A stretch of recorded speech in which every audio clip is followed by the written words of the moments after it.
Rise up!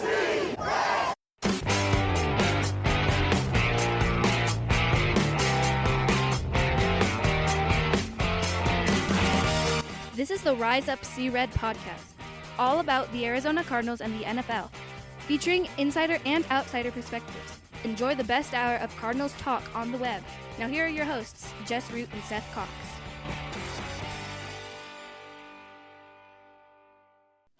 Hello, Arizona Cardinals fans, and welcome to the latest edition of the Rise Up See Red podcast. I'm your host, Jess Root from CardsWire.com, the USA Today NFL Wire site, covering, of course, the Arizona Cardinals. For our first preview show of the week, it is the episode 495, closing in on 500 shows since we started way back in 2013. Seth Cox from RevengeOfTheBirds.com joins me as we talk about Cardinals-49ers. It's our previews, picks, and prop bet show. Seth, this is, even though it's we're facing the number one team in the NFC this weekend. They've won 5 straight. The 49ers are absolutely rolling. This is a fun matchup, though, isn't it?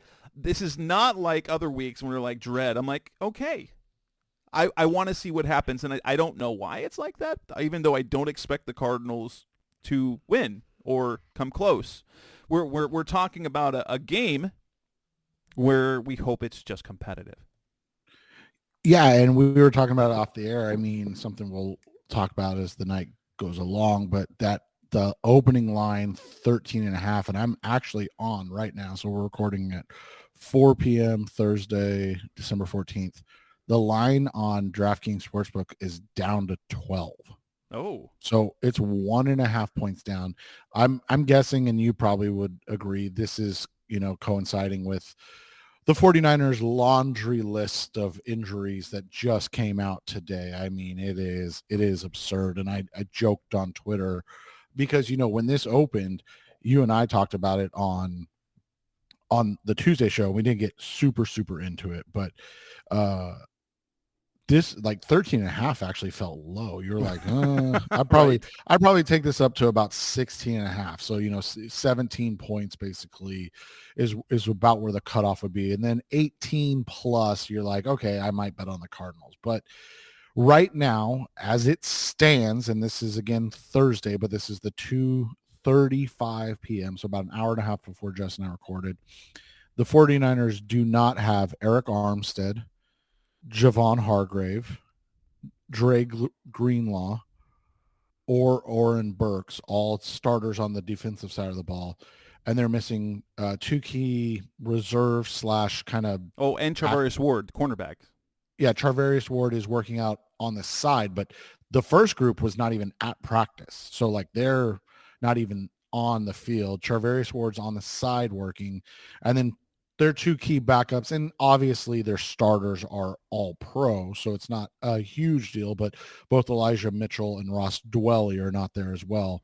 Ambry Thomas, the rookie who's looked really good, and then Spencer Buford, one of their offensive linemen, are both practicing after missing yesterday. So it's a huge list. And you look at the main ones, obviously Armstead, Hargrave, Greenlaw, and Burks, 4 starters in that front 7, that dominant, aggressive attacking front 7.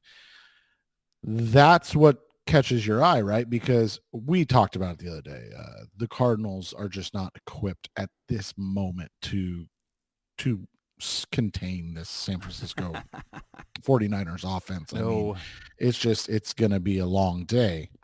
Well, go ahead. Well, I was going to say, kind of let's look at them over the last 5 games. They've won 5 in a row. They are the number one, and they're averaging. So they've got 34 points, 27 points, 31 points, 42 points on the Eagles, 28 points. So they've scored 27 or more in 5 straight games. They have not allowed an opponent to reach 20 points in their last 5 games since the bye week. And so... their defensive numbers are astounding. And only turned the ball 3 times in their last 5 games, and 2 of them were last week. In the meantime, they have taken the ball away 10 times. Yeah, I mean, you just look at it and their numbers on the season, are first in points per game. They're seventh in yards allowed, but just kind of just hit the nail on the head, right? You look at where they are in the last 5 games, and that's really what's telling the story. In the last 5 games, their yards per game allowed has gone down to 277 yards per game. So for reference, the top team in the NFL, the Cleveland Browns, in 13 games is allowing 263. So they're literally 14 yards away. The number 2 defense just in yards allowed. And that's, whether you like it or not, that's how the NFL ranks defenses. It is what it is. The number 2 defense is 285. So they're 8 yards clear of the number 2 defense in yards per game. And they are the number 1 scoring defense in the NFL now. But to put that into perspective, they're at 205 points allowed in 13 games. That's about 15.8 points per game. During this stretch, they're allowing 13 points per game. So they're allowing less than 2 touchdowns per game in this stretch. And so it's just kind of painted the picture. Their defense has reached that next level that they were hoping to with the acquisition of Chase Young, right? They were good. I don't want to take anything away from what they were doing pre-Chase Young, but there were issues. I mean, the biggest one obviously being they just didn't feel like they had a guy across from Chase that could offer any pass rushing ability. Across from Bosa, you mean? Oh yeah, sorry from Bosa. Nick Bosa. Apologies, Nick Bosa. Chase Young is that guy now, but before that, it was just and even last year. Like you look at last year's numbers, their insane pressure numbers were almost all Nick Bosa. Right, and so now they've got a guy who, in his 5 games, coincidentally, right, 5 games with the 49ers, he's got 1.5 sacks. He has 4 quarterback hits. Like all of a sudden, it's just really, really changed things for what he does. So, or what they do on defense. And then, you do press. You look at pressure over coverage. It's something we talk about all the time, right? You can get away with the Cardinals, and to tie this into the Cardinals, obviously we always preview the opponent, but to tie this into the Cardinals, you can get away with who the Cardinals have along in the secondary, right? I mean, you look at their top corners, for instance. You have Charvarius Ward, who's a very good player. I don't want to take anything away from him. Diamandre Lenore and Ambry Thomas. I mean, clearly Ward would be cornerback 1 if you put both rooms together, right? But you could make a case that the Cardinals could have the 2 and 3 in that, and if you combine the rooms. The difference is Lenore and Thomas get to play behind Nick Bosa, Javon Kinlaw, Eric Armstead, and now, like we said, Chase Young. And so all of a sudden it's like, oh, these guys are way better than the Cardinals guys. And they are because of what's in front of them. So in that case, you have to look at it from that perspective. So it all starts up front. So if you miss 2 of those guys, and they're both the interior guys, right? Hargrave and Armstead. Hargrave has 6 sacks. Armstead has 5 sacks. So you're talking about 11 sacks and 26 quarterback hits that they're missing.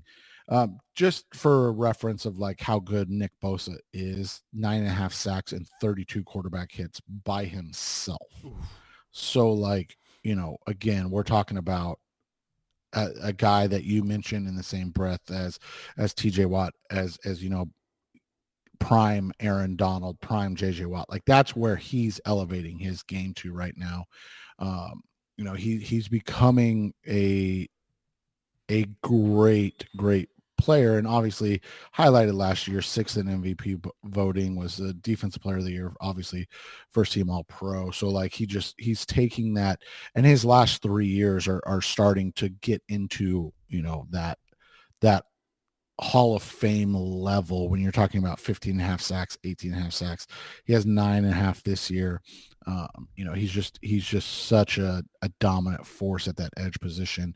And what makes it even more impressive is, coming off that ACL injury in 2020, he's done that in 3 consecutive years. Yes. So he's just far and away the best probably player in this game on either side of the football, right? Yeah, it's insane.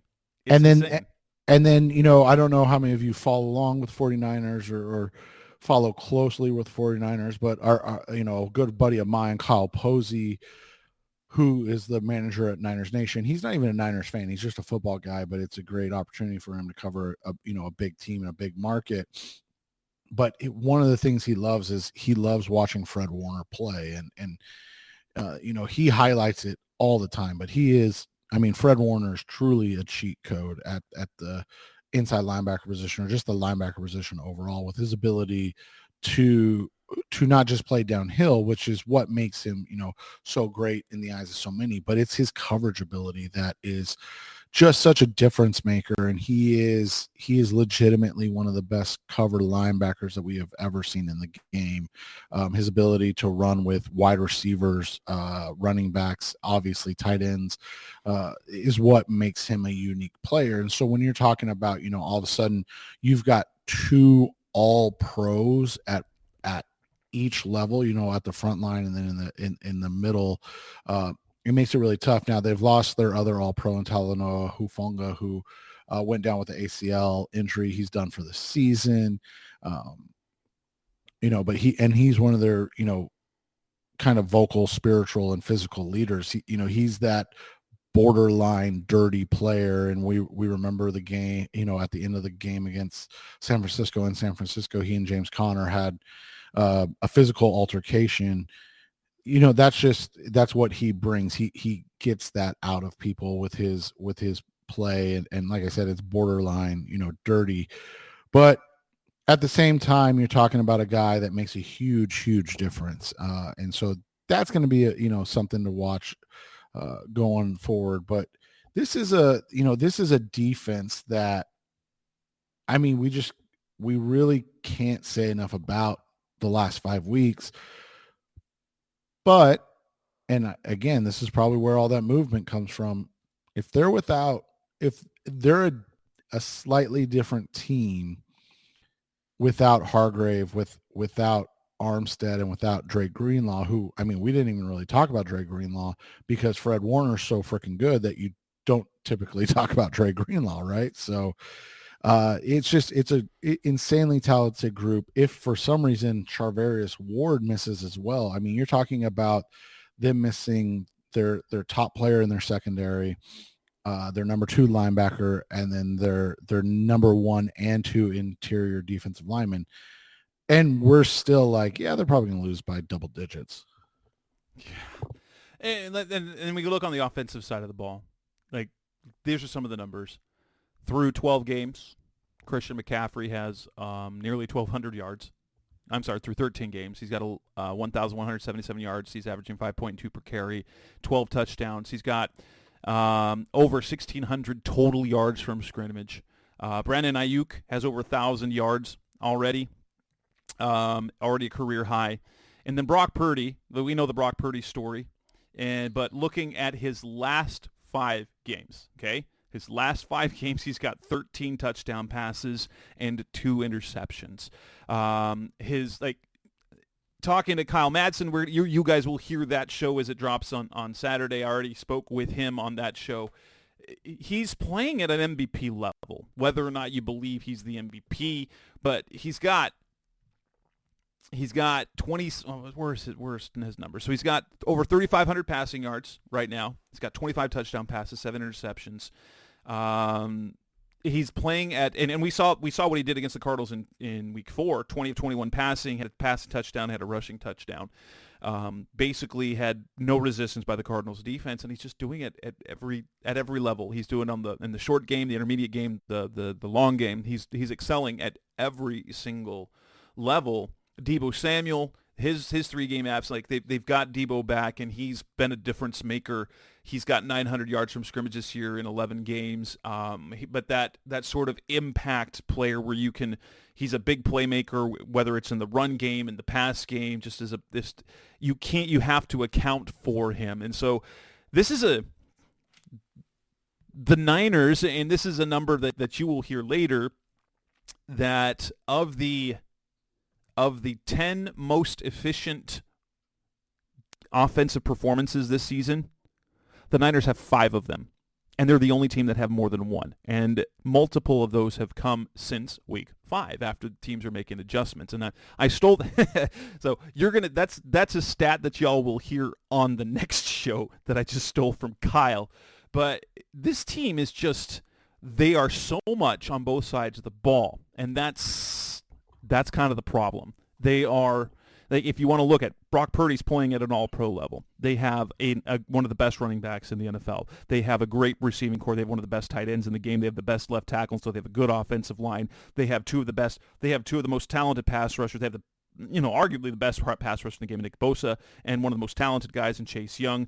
They've got great interior defenders, Eric Armstead and Javon Hargrave. They've got probably the best linebacker in Fred Warner. And then in the secondary, they just don't have elite talent. They're just pretty good. And so they have no weaknesses at all when they're healthy. Well, and you look at it, the biggest things you look at overall are things like, well, they don't have to, they don't have to blitz a ton. I know they do blitz some. Steve Wilkes likes to blitz, but they don't have to blitz a ton. So you can drop 7 almost every play, and it makes it really easy. Is a very strong word, and I don't mean it that way, but it's much easier to cover, right? When you can get pressure or sacks with 4 guys. From there, you look at it, and you've got different things. I mean, you've got obviously an efficient offense. You have a dynamic running game led by, the best running back in the NFL. You have a 4-headed monster in the passing game with Deebo Samuel, Brandon Ayuk, George Kittle, and then of course Christian McCaffrey out of the backfield as well. That makes things, easier for Brock Purdy. But you have a guy that's playing with confidence at an extremely high level. The big thing that, that gets thrown around with Brock is that he, a lot of his stuff is easy. And at times it is. It's just, it's hard to argue the metrics though, because like his big time throws down the field, he's at the top. His numbers at every level of thrower are great. His yak numbers are comparable to other MVP season. Patrick Mahomes, the yak numbers he had were better than Purdy's, and so it's just it makes me mad that and I've said this before, it just makes me mad that they can screw up a draft and a quarterback pick the way they did and come out of it in a better position. Yeah, and it's just, a lot of it's luck. That's all it is. And so you look at it and it's just one of those things that his big games are a lot of it, a lot of it does come from, like you said, yak. Like you go back to did they play on Thanksgiving? Am I misremembering that? Yes, they did. And you look at that game, on Thanksgiving where, some of the plays were just one of those situations where you're like, oh, this is, get the ball to Deebo and he runs. Yeah, and other guys don't have that, but there's nothing wrong with that at all. Nope. Like, and I've talked about this on other shows with Kyle, is the fact that, remember, Jimmy Garoppolo, supposedly a superior quarterback in talent, he wasn't doing as much. What Brock does is deliver the ball in a way where they can.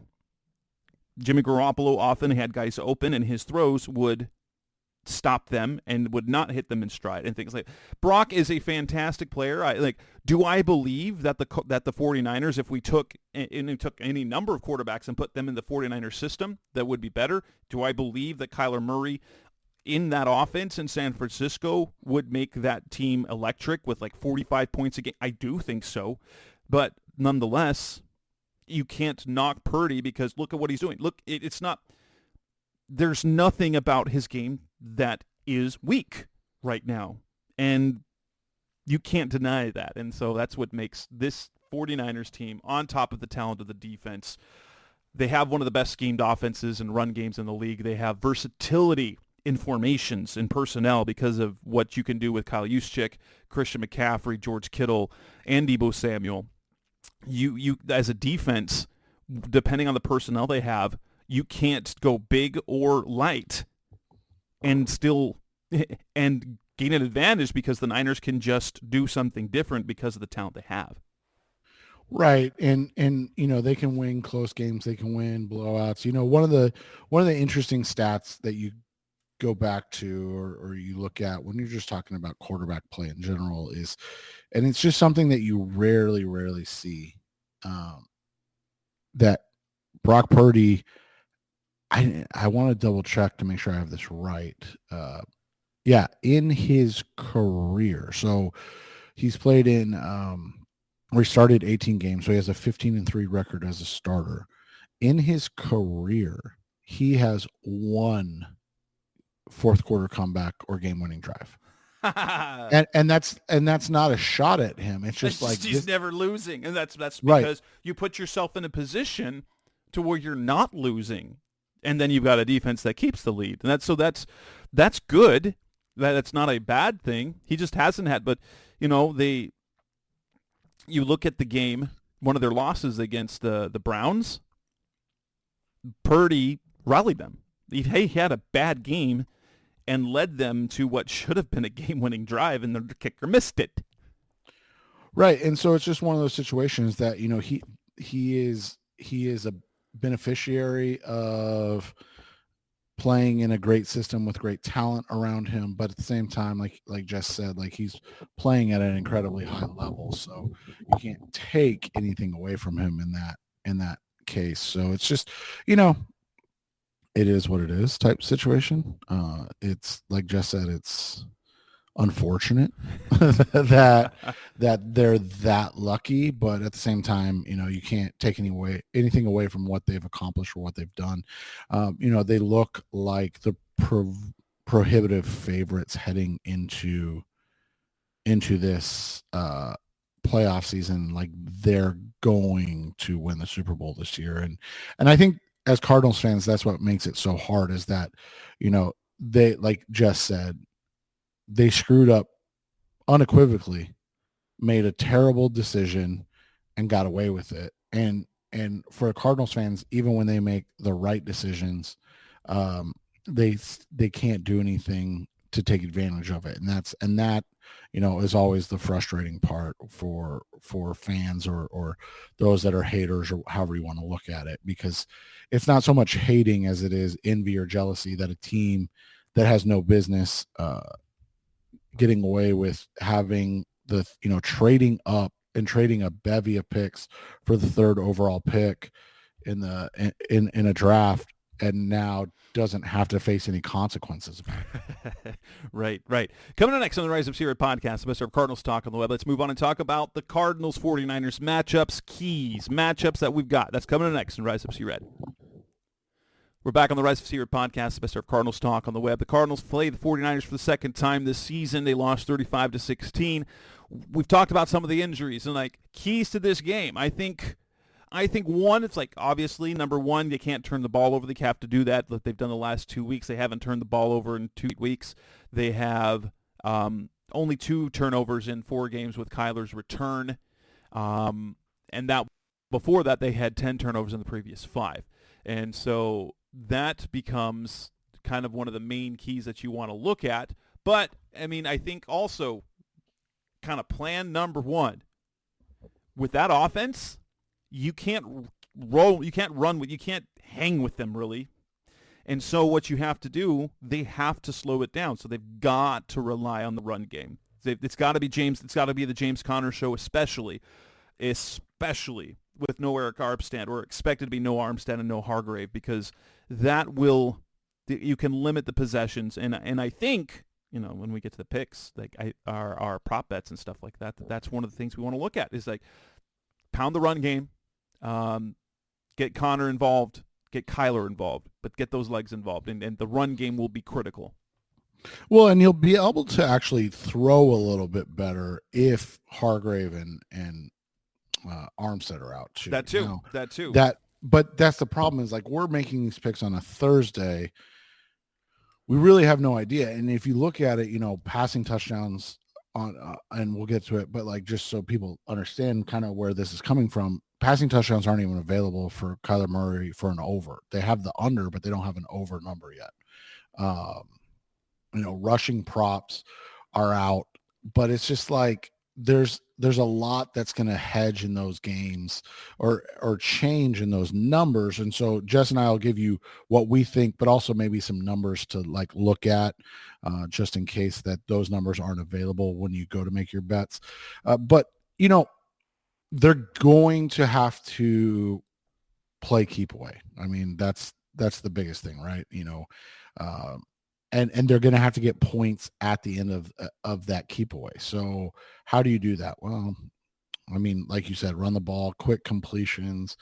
Are you able to pass the ball? They have the number one run defense in the NFL for a reason. The Cardinals did run for 105 against them in week 4. Connor had 11 for 52 in that game. Dobbs used his legs a little bit, but here's the thing, like the two key players last game against Pittsburgh, Connor and Trey McBride. Connor, I expect you could, but I don't know if we can count on Trey McBride being their main pass catcher when you've got a Fred Warner. Well, and that'll be an absolute, if McBride only, and I say only like kind of lightheartedly, but like only goes for 60 yards or something like that in the game, that's a huge win. I don't think people realize that, because as Jess is kind of pointing out, like Fred Warner doesn't give up yards. Like, he's literally the best coverage linebacker in the NFL. So, if they're able to do anything passing wise on Fred Warner, it's a win. How do they run the ball? You look at the games that have been close-ish or that they've lost, and a lot of it comes from that.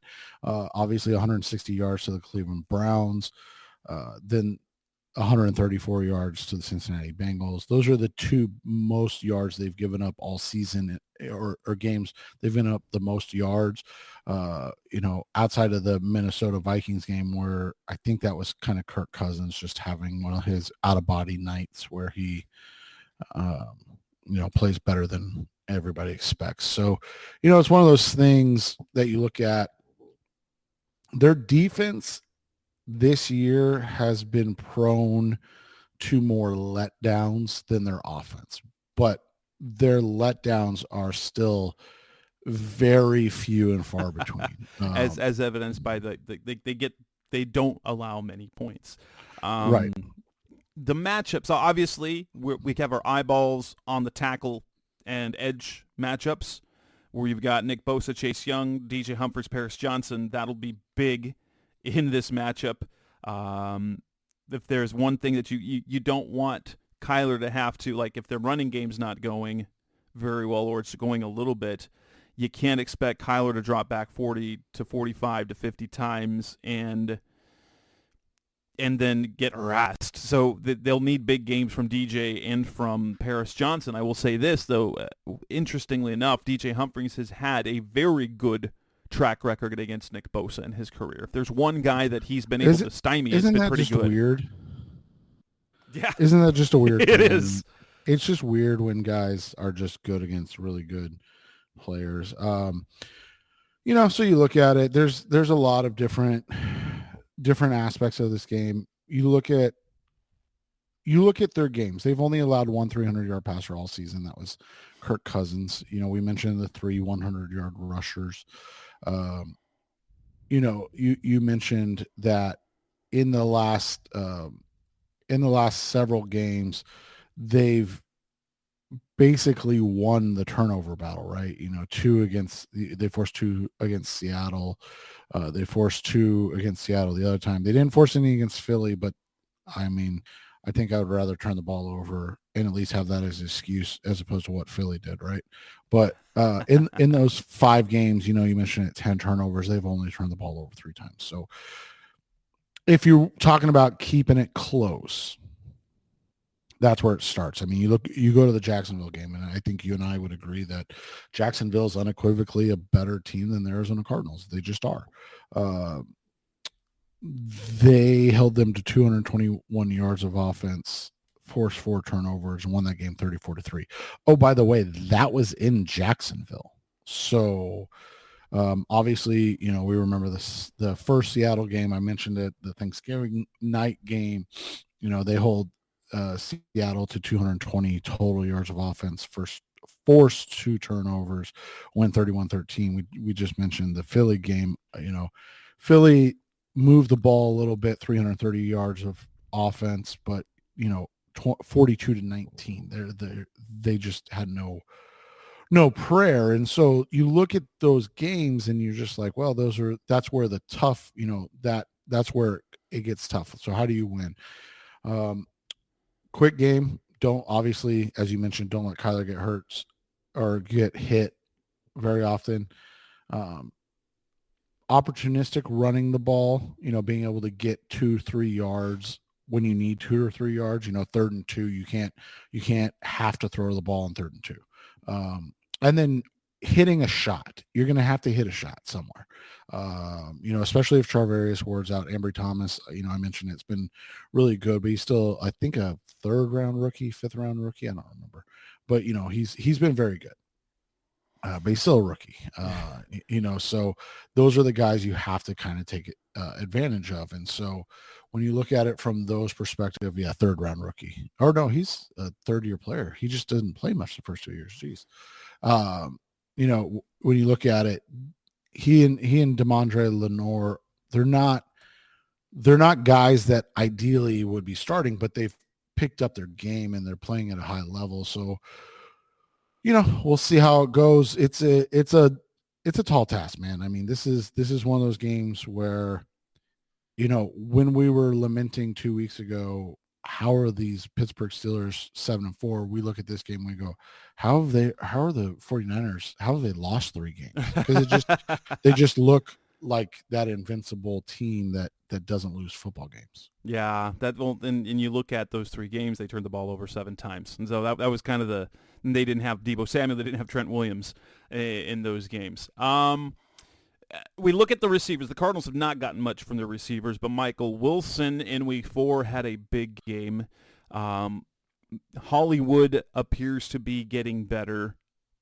With Charvarius Ward out, that's going to leave Lenore and Thomas on the outside, Isaiah Oliver on the inside.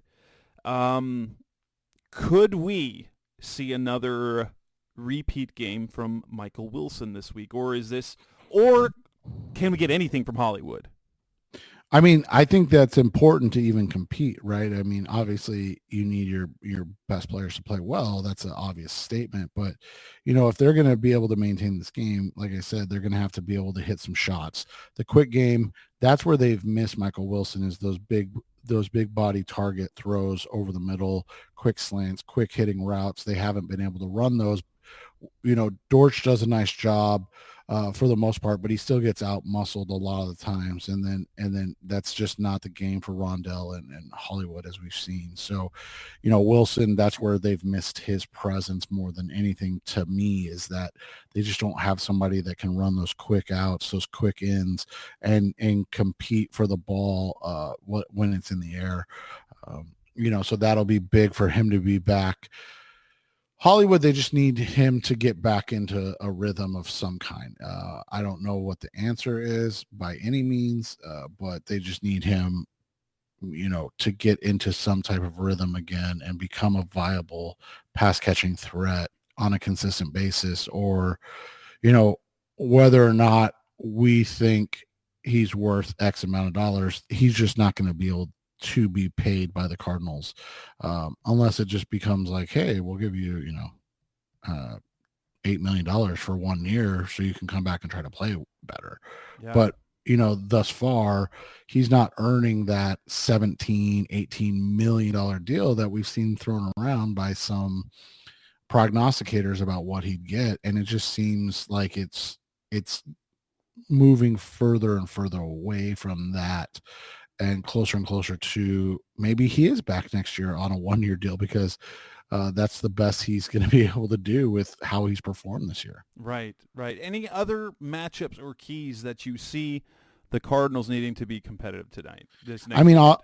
Obviously, can they get to Brock Purdy at all? Brock Purdy, the offensive line with a healthy Trent Williams is a strength of the 49ers, but you have to be able to still make him move off his spot and make plays outside of structure. That's still the best way to get to him. I quite frankly don't know if they're going to be able to. It's something we've lamented all year, and their receivers are kind of the antithesis of the Cardinals receivers, right? Like they're big, they're physical, and they're athletic, whereas the Cardinals have very athletic, undersized receivers. So those are, it's going to be a tough one, man. And I don't think there's a matchup outside of maybe Matt Prater that you're like, oh, the Cardinals have an advantage there. and that's what makes this whole situation tough. Yeah, in that matchup, in week 4, the Cardinals had 1 sack and did not get their hands on the football at all. No pass breakups at all. So yeah, that's got to change. That's definitely got to change. But in fairness, the 49ers also they are one of the best in the league at getting their hands on the football. In the pass game, they didn't have any pass breakups in that game either against Josh Dobbs. But coming up next on the Rise of C-Red podcast, the best of Cardinals talk on the web. Let's move on. Talk about predictions and prop bets. That's coming up next on Rise Up C-Red. We're back on the Rise of C-Red podcast, the best of Cardinals talk on the web, talking about the Cardinals matchup this weekend. Let's go ahead and get the prediction out of the way. I think you and I kind of have the same type of idea, though I wouldn't surprise. So I think this is going to go one of two ways. I think the Cardinals can move the ball offensively, but I don't think they're going to be able to stop the 49ers at all. And so, it's a 12 and a half. Well, draft was it? Draft. They're down to 12. 12. Yeah. It's 12 and a half still on BetMGM. And so the question is, do we think they can cover? I thought earlier in the week, yes, and based on my score prediction that I wrote for Sports Weekly, I will say they'll still cover. But I think it'll be the scenario that we didn't get in week 4 rather. Remember, the Cardinals were covering, and then the Niners got down at the goal line, and I hoped, and they got that Brock Purdy rush touchdown to get it up to the 19 points, and we hoped that he would just decide to kneel it down. Nope. No. So I thought we might get a cover last time, and we didn't. I have this game going 31-20. I could see it go in the best case scenario, where the offense is humming, that it's 38-27. I don't think the Cardinals are going to keep it within 10. I don't. But will it be less? Will they still be able to cover? I think that's a nice possibility. It'll be a 10 to 12 point loss where they are competitive, but still the Niners ultimately are unmatched. So they have the Cardinals are doing things offensively and can't do anything defensively. Yeah, and I'm with you on that. It's going to be really tough to see them compete in this game. And so I think you look at it, I think I want to say that the Cardinals backdoor cover this, but we saw, as Jess pointed out last time, we thought they were there, and then the 49ers jerks and scored again. Well, and then we had the drop, Michael Wilson drop, and then so you had some chances. I think with the way the injury report is playing right now, if you got in at 13.5, you have to feel okay. 12 becomes an iffy number. Like that would be like I would stay away from it. I'm going to pick 31-20 Niners win this game and the Cardinals cover late, but like I wouldn't be shocked, as Jess kind of said, like if it ends up being like, 42-10. I could see it a 42-10 game, getting it out of hand in a hurry. And that would really stink because I want the offense. I know the defense won't be able to do much. I want the offense to show something compete this week. Yes. Yeah, to at least compete, and that's the big thing.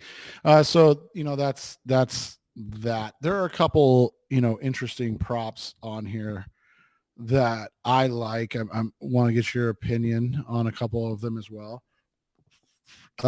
First one, longest completion for Brock Purdy, 38.5 yards. That feels like a lock. Yeah. As we mentioned, the amount of weapons he has at his disposal, that just seems like one that's pretty easy there. Receiving props, you look at the different guys. The longest reception one is there again, and I'm looking at a couple of them, and the one that kind of sticks out is Christian McCaffrey over 12.5 yards. The odds aren't great, -125, but it feels like, again, kind of a lock that right. That he's going to break one at least. Catch one out of the backfield.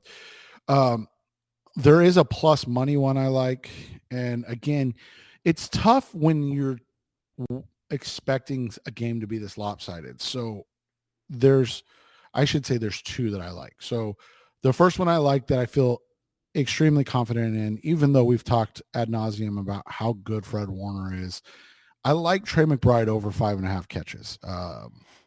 He's a security blanket. I think he's going to get probably 13 to 15 targets in the game. So 6, hauling down half of those, or a little less than half, is a probability. But Brandon Ayuk is plus money, so plus 100, so basically even money, to have over 4.5 catches. And I feel really confident about that. Yeah, and that's the DraftKings odds are better there because it's -105 for the same total there, for over 4.5 at -105. And then, they don't have any ladders yet, but the other one I like, Deebo Samuel over 77.5 rushing plus receiving yards. That feels like it's going to be fairly straightforward. He'll probably end up with 30 rushing yards and probably 50 to 60 receiving yards. So I don't think that's a tough one. The last one that I like, and I'm interested in your take, they have Kyler Murray's longest rush attempt over 13.5 yards. That's -115. -110 on BetMGM. Okay, so the only thing that concerns me, and this is where I want to get your opinion on this, is there are times when he has shown that he's not going to run. Now, this year, you look at it, he's got a long of 13, a long of 22. The Pittsburgh game, his longest was only 9. But again, I take that game in general with a grain of salt. But the LA game's the one I kind of stare at, right? He only rushed once for 2 yards, obviously longest attempt 2 yards. That's where I'm like, if it doesn't happen early, is it going to happen, or is he going to try to sit in the pocket and make plays in this game? That's the only concern I have with that one. But if it's a competitive game, then I could see, like, if they're behind but competitive, that's where I think his rushing yards come in, where he might bust a big one. If they're losing by a ton, no. If they're winning by a lot, he's pretty, like against Pittsburgh, he doesn't do it much, and then they sit with the ground game and they run with Connor and things like that. So if it's a if it's a 10-point game, I think we might see that, because then he's like, I'm going to make a play, and we need it. But my favorite one is a basic one, and that's James Conner. They've got 51.5 is the total, the projected total for his rushing yards. 51.5 yards minus 115. I think it's a lock. In fact, we don't have the alternate lines yet. I would expect him to be at about 70. So if you can get plus 70 or 70 or more, 75 or more, I bet you'll probably see those at about plus 150. I really like those. That line is more than anything because they're going to lean on him, and because of the absences in the interior, the defensive line for the 49ers. He only had 11 carries in week 4, 11 for 52. And that was that. You know, they set it at 51.5. It seems like that one is as sure as any to get. Yeah, I like that one as well. That one looks good. It's just, this is a tough one, man. I mean, like Jess said, they have on DraftKings right now over 51.5 at minus 115. So as Jess would say, kind of hammer that one. If the alternative odds come out, look at, laddering 60, 70. Man, this is just such a difficult one. The one I wanted, and it's interesting that they don't have the 49ers sack numbers on here, because you would figure that those are probably going to be bad odds, right? But they have Prater over 1.5 field goals made at plus 170. It feels like if they're going to score, it's going to be a couple long field goals, right? Yeah. Well, especially the way he's kicking right now and the confidence that they have in him. And it's indoors. Yeah. There's that as well. And then the other one, Moody's over 3.5, and that's plus money. I would actually take that as well. Over 3.5 extra points made. So that would be 4 touchdowns. I think they're going to score at least 4 touchdowns in this one. Here's one that's a good one. That's plus money. Alternate total. That would be at 50, over 50 at plus 110. Or like if you just want to go at 49.5, over 49.5, and that's a plus 100. So that goes either like the 31-20 type scenario, 30-21, or 42-10 still does it too. Yeah, and I think both of those are plausible scenarios too. So it's tough, man. This is a tough week. Obviously coming off this week, you feel if they compete, you're gonna hear Jess and I's voice, even though coming off a win, coming off what was probably their most dominant performance of the season. You're probably going to hear us even if it's, a 31-24 loss, 31-21 loss, Jess and I are going to be like, hey, this ain't too bad. And we'll probably speak a good loss. Right. We'll probably speak with a little more confidence heading into that Chicago Bears game. If it's 42-10, we're going to not have any idea what to say or expect, because you just don't know who's going to show up at that point. Yeah. But, 2-2 since the return of Kyler, we're going to put the number at, less than 0.5% that the Cardinals win this game. So, there is a chance, as Harry would say from Dumb and Dumber, but it's a very, very low chance. But a competitive game for Jess and I will quell our desire for what we want to see in this, and kind of get us to the point where we're like, okay, we're okay with that. But if they come out and play like they did against the Rams, against the Browns, that is going to be where we go, and kind of, I don't know. I mean, this is one of those games where we've never seen Jonathan Gannon's team off a bye, obviously. The 49ers are hurting, and they're coming off a 5-game stretch that, we've laid out in the last 2 shows about how hard it was, and in terms of on paper, and then how easy they made it look in the games. And so, and their last 2 performances, over 1,000 yards from scrimmage, scoring 70 points in 2 games against 2 teams, obviously the Eagles, the number 1 seed at the time. And then at the time, the Seahawks were, I think, the 7th seed. And now, they just they go out and put on a different display than anything we've seen from what the Cardinals can do. So it just makes it a little tougher. And with that, we will wrap up this edition of the Rise Up See Red podcast, Best of Cardinals Talk on Web, episode 495. You will hear me with Kyle Madsen drop tomorrow, dropping on Saturday. But Seth and I will be back next week to talk about the Cardinals and their likely loss to the 49ers. So we'll wrap that up. Thanks for listening as always. That's Seth Cox. I'm Jess Root. This is the Rise Up See Red podcast. Thanks for listening as always. Thanks for listening to the latest edition of the Rise Up See Red podcast. Listen to previous episodes and subscribe to the show on Apple Podcasts, Stitcher Radio, Audioboom, or many other podcast platforms so shows are delivered directly to your mobile device. Please give the show a 5-star rating and always support the sponsors who support the show.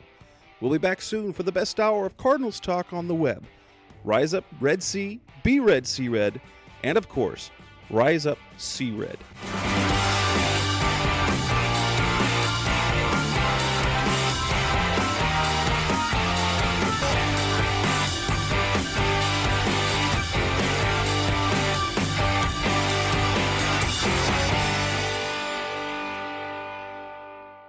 Roll!